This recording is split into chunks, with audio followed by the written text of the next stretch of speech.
Hi, Tom Mills here, and we're here today at Queen's Park, Toronto, Ontario, at the Green Energy Field Day. And I'm here with Chris from the OCA. Hi, Chris. Hi there, pleasure to be here. You know, it's been beautiful weather today, and for a day that's to be supporting solar, you couldn't ask for better.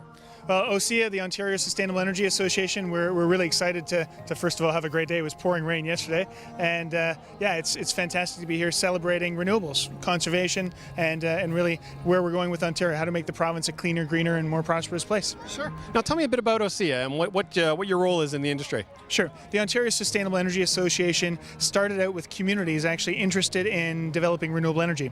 The Toronto Renewable Energy Cooperative was one of our founding members that built the windmill at the waterfront, and they spurred the idea that it doesn't just need to be them, it needs to be people across the province, and they created the association to, one, be an advocate to help change policy and make sure that conservation renewable energy could be a priority and that communities could participate, and two, to make sure that there was capacity building resources. So we actually work with First Nations, municipalities, co-ops, schools, churches to help them develop renewable energy projects. So, as I understand as well, like a lot of the community work, then you've got not just individuals making solar, but these are communities coming together to produce solar. That's right. Well, today, the grand prize winner was the Mennonite Central Committee, and they're a fantastic example of a group that's working on both conservation initiatives and that's putting renewables on top of their churches, which is a pretty cool local solution. And you've got First Nations like Chiging First Nation up on Manitoulin that's putting wind, two megawatt wind turbines, and then you've got solar all over the city of Toronto, as well as, of course, across rural Ontario, like the Farmers for Economic Opportunity down in Norfolk, who have been doing 10 kilowatt systems all over the place. I mean, that's great to hear. And I mean, in Ontario, there's been so much happening with solar over the past few years.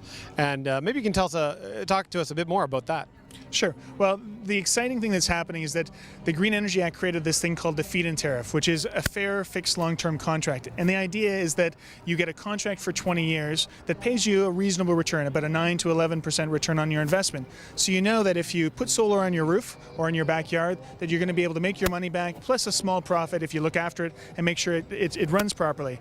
Well, I know that the feed-in tariff program, I mean, we're in the midst of an election right now, so there's a lot of information related to that in the media. And I know there's a lot of misconceptions out there. Can you speak to some of those in terms of the power that's being generated? I mean, you brought up this whole idea that, you know, people don't get paid if they're not generating, and people, of course, are comparing that the green energy to nuclear and costs and all those kinds of related issues as well. Sure. Well, I think one of the main things that we need to remember is that a lot of the projects haven't even been built yet. Most of the projects, actually, which means that there's been no impact on our electricity bills because of renewable energy. It's really a small percentage that's been brought online, and you only get paid if you're producing power. So that means that if our electricity bills have gone up, it has to have been for something else. And what's pushed up our price is the cost overruns for nuclear, and also the fact that we have an antiquated grid.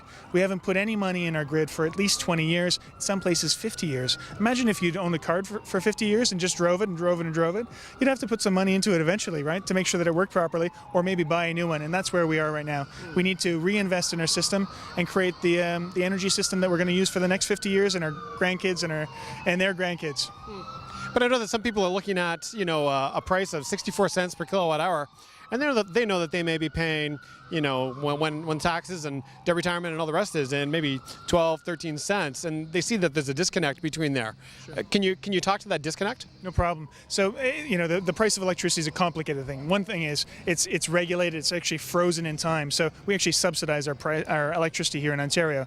But the key thing for us to look at when we're comparing the prices is that the price of any new generation, whether it's new dirty energy or new clean energy, is going to be more than the old stuff that we already have running.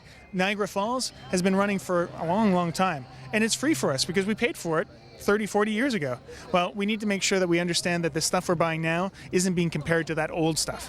It's the new power generation that we're looking at, and the reality is that renewables overall is a much cheaper option, and at the same time, because of the Green Energy Act and the FIT, we're actually building a new industry in Ontario, so we're getting a multiplier effect. It's not just the power that we're putting into the grid that we're paying a higher price, we're kickstarting a manufacturing industry, we're kickstarting people that are installing the systems, and we're kickstarting this necessary investment in the grid that needs to be made now or later. And it's better to do it now than to let it break down and be much more expensive later.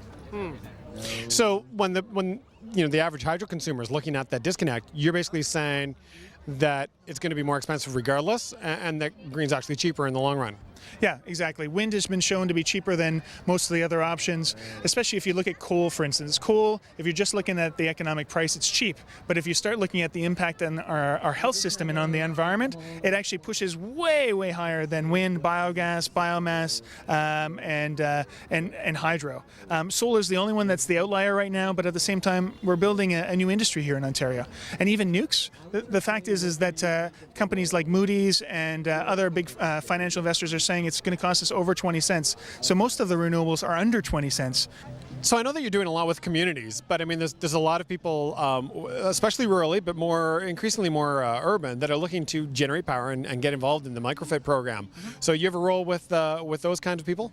We do, and I think our role is mostly on helping people get some basic understanding about what this is all about, and also connecting them with either installers who have equipment and solutions.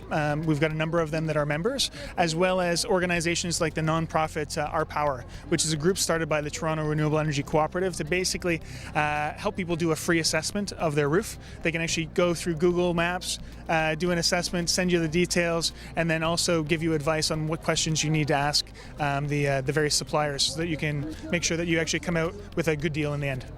What would you say to some of those people that are sitting on the fence and aren't quite sure whether or not they should really go for this?